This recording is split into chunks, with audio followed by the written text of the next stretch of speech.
Welcome back, everybody. So spring training is underway here in Sarasota, and the home team is the Baltimore Orioles, and we probably should start for all the Orioles fans who are down here watching spring training to get a little idea of how the team is doing right now in an incredible American League East. Buck, let's start with you.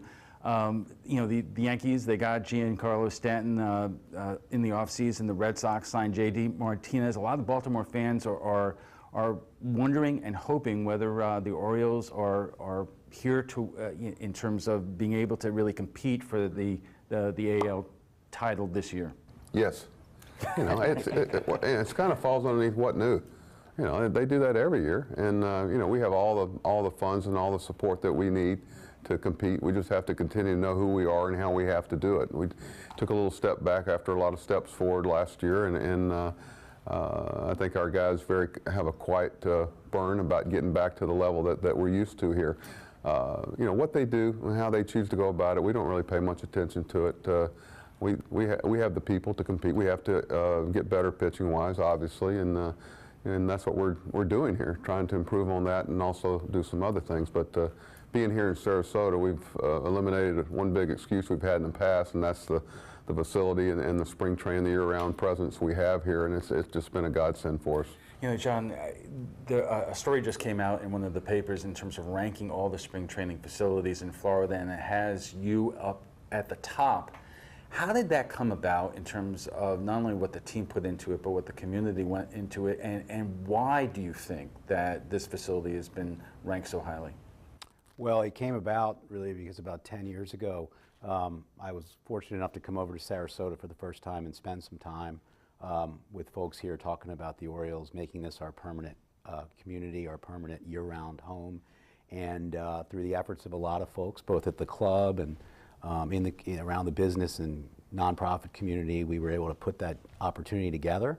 And it's turned out to be a great private-public partnership where the state invested, the county invested, and the club has invested. And we're almost 10 years into it. It's hard to believe. And as to the #1 ranking, we're all very proud of that. A lot of people devoted our time to the design and development of the complex, and it's nice to be recognized. The fellow who's the architect on the project, David Schwartz, did a beautiful job in renovating the facility. So I'm sure we're all happy about the #1. Buck, what about the facility here makes it good for the team, makes it good for the manager, at a point where you're trying to get your team together and prepared for the season? Well, it's not really that complicated. There's a baseball functionability here. The training room where it's supposed to be, the weight room's where it's supposed to be, the fields, the flow, where you don't have to, the stadium's right where it's supposed to be. The facility is comfortable. The dining room, we have probably some of the best food, through ownership's support. The nutritional factor. The guys, everything is sustaining here. We're not sharing it with anybody. Our minor league facility is 10 miles down the road, which is just the right separation. And we're fortunate that the architects and everybody, like John was saying, sat down with the baseball people. Okay, here's what we have. What do the baseball people need? And understand that we're here for spring training, extended spring training, Gulf Coast League, Instructional League, and all our off-season programs. Our rehabs from Baltimore come down here. So this is a 12-month thing. And, Robbie, was there front and center, being able to take advantage of the facility. Brian, everybody knows that you are a great all-star second baseman with the Orioles, but you've now made your permanent home down here with your family. Why? There's nothing to not love about Sarasota. My first spring training was here in the minor leagues in 1999, even though our big league camp was in Fort Lauderdale.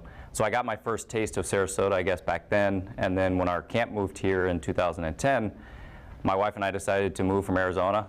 We love the area. We love the community. The community all supported, obviously, the organization. When you look at the fans, you look at the crowds that we draw on a daily basis. Everyone's embraced the Orioles in this community. Then certainly you go along with the #1 beach in the world that was rated in Siesta Key. So there's just a lot of factors, and obviously the community relations aspect that we've been able to be involved in is all kind of factored into why so many guys, not just myself, but other guys have made their full-time home here. How are you still involved with both the team, and what exactly are you doing in the community? Well, I'm involved in the team, I guess, in a couple of different facets. Community relations around here, as part of. I'm doing a little bit of radio announcing for the team this year. The community aspect, we're involved in a lot of different ways. We do stuff with Child Protection Center in town. We do part of the health and fitness initiative that we're doing in the school system here in Sarasota, which we're really proud of as an organization, getting kids active early on, getting them into a healthy lifestyle when it comes to diet, nutrition, just like the players in the locker room. So we're trying to get them involved at an early age. So there's a lot of different things that we're involved in, and really just glad to be a part of it, honestly. One more area I wanted to get into, a lot of people like to make the comparison between spring training here in Florida and in Arizona. What people say about Arizona is all the teams are so close together that it's easier for the teams themselves and the fans to go from game to game. You have a lot of the teams who are now coalescing on the Suncoast, with the Braves coming here in the next couple of years. Buck, you've done spring training in both places. Is Florida catching up in terms of having so many teams around here that it's easy to manage the process? Well, I think it is now, because with the Braves coming in, we have the Pirates, we have the Braves. We're going to Port Charlotte today, which is 40-45 minutes tops, depending on traffic. The traffic in Arizona has become really a challenge. So I think that they don't have anything over us now. And what's happened is Sarasota has become almost a pilgrimage for our fans. Every spring they know the environment and what's going on. We see so many faces that we see up in Baltimore coming down here a lot, because they know they can see us play over with the Braves next year. They can see us in Pirate City, which is 15 minutes away, and of course Port Charlotte down the road. So we've gotten around that geographical issue, and our biggest road trip's an hour. And in Arizona, it could be 15 miles away, but it takes you an hour to get there. All right. Well, gentlemen, thank you very much, and we'll be back in just a moment. Welcome back to Ed Smith Stadium, everyone. We're joined right now by John Angelos, the Executive Vice President of the Orioles, Virginia Haley from Visit Sarasota, and Kevin Cooper from the Chamber of Commerce. And John, I'm going to start with you, because one of the first new things that anybody walking into here would see is the netting that now extends down the first and third baseline. This has been a real issue in the major and the minor league, for major and minor league baseball. Why do you think it was so important to put up this netting, given the unfortunate things that have happened around baseball the last couple of years? Well, I think you always want to err on the side of the fan experience and absolutely on the side of fan safety. So that's why it's an important thing. I think in the effort to do that, baseball is so much about sitting back and enjoying the game and watching what's going on between the lines, but the experience outside the lines, to really make that as comfortable and as safe of an experience as you can. You put the netting up, you go with the guidelines, you bring in architects, and you do the right thing and a safe thing. Has there been any concern from a baseball perspective? Because I've already seen a couple of plays where fielders have not been able to get a ball that otherwise in past years that they would have been able to make a catch on. Well, but I think that's sort of a secondary concern. I think the thing you need to focus on is making sure the fans in the stands and the people you invite into the game are in a good place and a safe place. So if that costs you a few plays here and there, that's a small price to pay. There's already been discussion in terms of the continuing economic impact of having the Orioles here in the Sarasota area. The team made an announcement the other day. What are the latest numbers in terms of the impact of spring training on Sarasota? The release that we put out the other day announced that the Orioles were, through our year-round activities, are responsible for helping to generate in the county $97 million a year, at least in the last year. And we've been steadily increasing that through the partnership that we've put together with the state of Florida, the county here, Visit Sarasota County and Chamber of Commerce, and all the folks that were supportive of putting this partnership together and bringing the Orioles here on a year-round basis. Virginia, is there a way to kind of illustrate to people who are watching this tonight how the economic impact to the entire Suncoast area has increased over the years as the Orioles have become a mainstay, but also with the Pirates and the Rays down the road, and how much tourism has increased over time? Well, I think with Baltimore, with the Orioles, it's such a unique partnership. Talking to my colleagues around the state, no one else has a relationship that we do. Baltimore provides advertising for Sarasota in the Washington-Baltimore market year-round. So in the year before Baltimore came, within our top 10 of visitor origin, Washington-Baltimore didn't even show up. And now they're our number 2 out-of-state visitor origin this past year. So that's year-round tourism, not just spring training. How much work does that take from your perspective in terms of Visit Sarasota to make those connections all year round and drum up the interest of people coming down here? It's great work. So part of it is working with Masson on the advertising placement on Masson, the presence that we have in the stadium. There's always a big Sarasota Day every year, but there's constant promotions in the Baltimore area, being up at Fan Fest and really developing, when we started, the question was, woe is me, I'm leaving Fort Lauderdale, what is Sarasota, where is Sarasota? And it's shifted to, I love Sarasota, I can't wait to go back, this is my favorite restaurant, this is my favorite beach. So they feel that we are their winter home. And Kevin, what has this meant in the business community? We've had spring training on and off in Sarasota and on the Sun Coast, but it seems like there are more teams now. What does that mean to local businesses in terms of the bottom line? It's massive for local businesses, and I think John was being a little modest when he talked about the growth that we've seen in the economic impact over time. This past year, you saw it hit $97 million.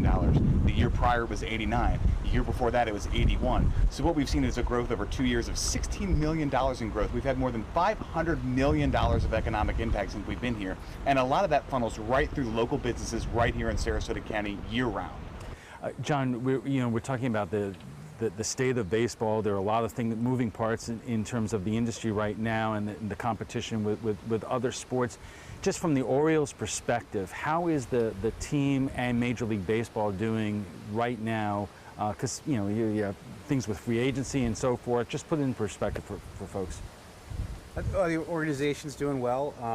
We've been fortunate with Buck Showalter and the staff and the team that we have on the field and the team we have in the front office to be able to be competitive. We're very fortunate to play in 2 great venues, Oriole Park at Camden Yards, which just celebrated our 25th year last season, and is really almost every year voted in the top 1, 2, or 3, often number 1. This park just voted number 1 in spring training. That's a great asset, so the organization's doing well in that regard. Doing well on the field, 3 playoff appearances in the last 6 years, and from a more esoteric business standpoint, we have a lot of great players, but we've got a lot of great payroll flexibility. So into the future, I think we're well situated to continue to compete, which means we're well situated to keep bringing fans to Baltimore and bringing fans to Sarasota. The AL East is a tough neighborhood to live in. Yeah, that's where we're not well situated. I mean, is it difficult when you keep on, and we talked a little about this with Buck, but when you see the Yankees and the Red Sox making these massive moves in terms of keeping up with that? Right. No, it is, but earlier we were with Buck Showalter, who's one of the most successful managers in the game, and in his career, not just with the Orioles, but in his long career. With Brian Roberts, who's he was probably an underdog to be a 14-year second baseman, a many-time All-Star. So maybe that's pretty reflective. Sometimes they'll count you out if you're in a middle market or a smaller market. But with guys like Buck and Brian and all the great players, Brady Anderson, one of our front office fellows who played for us for many, many years, a lot of continuity. A great legacy brand, a couple of great ballparks. As Buck says, I like our guys, I like our chances. Let me ask you all this same question. As we mentioned, the Braves are going to be moving into southern Sarasota County in a couple of years. How does that help the business model when there is a concentration of teams in Sarasota and on the Sun Coast and in the general area of Virginia? It's a great business model for all of us because sitting here at Ed Smith Stadium, we are at the center of spring training baseball on the west coast of Florida. So you can go an hour in either direction and have a choice of multiple games. If you're an O's fan, if you don't have a game at Ed Smith, it's easy to pop down to Charlotte to the Rays, or maybe they're playing up in Tampa.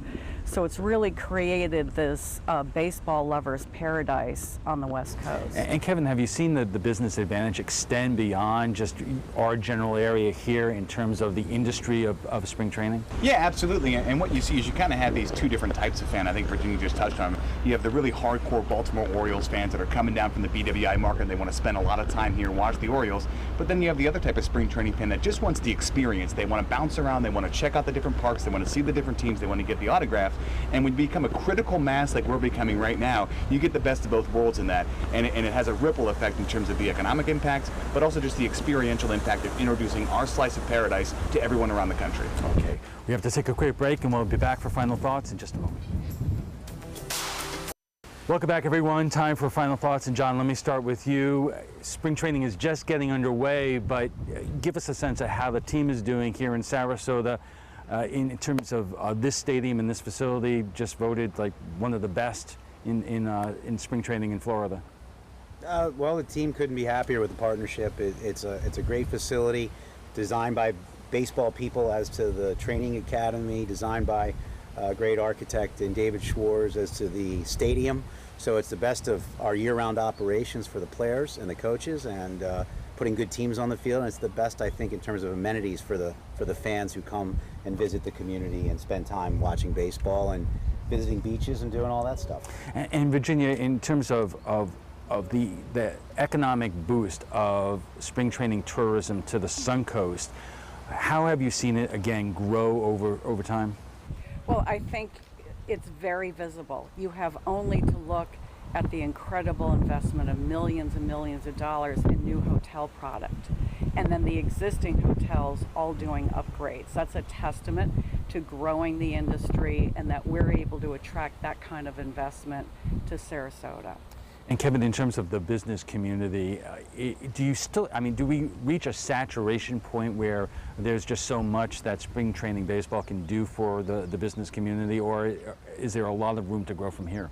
I think there's a lot of room to grow, and what we do really here is rely on unique assets, and Ed Smith Stadium is one of those unique assets. The Baltimore Orioles are one of those unique assets. Same with the beaches, same with the arts and culture. So the sky's the limit for Sarasota County, but it won't be nearly as strong, it won't be nearly as positive without the relationship we have with Major League Baseball and the Baltimore Orioles. Okay, thank you all for joining us, and we'll be back in just a moment.